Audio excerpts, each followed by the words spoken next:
Tinanong si Lotlot tungkol sa buhay pag-ibig ng kanyang panganay na anak na si Janine Gutierrez sa isang panayam sa online show ng Maritas University noong September 18.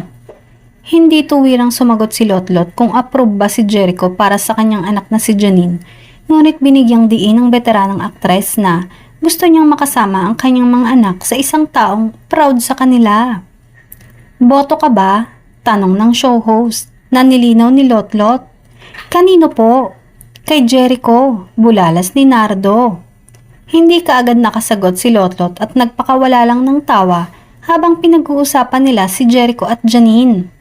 Ako, basta ang importante sa akin, unang-una, ay yung kagaya niyan, pinagmamalaki yung mga anak ko.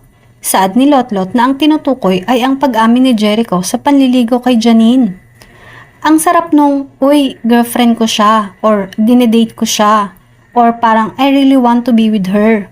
Ang sarap na marinig yun from someone who's admiring your child.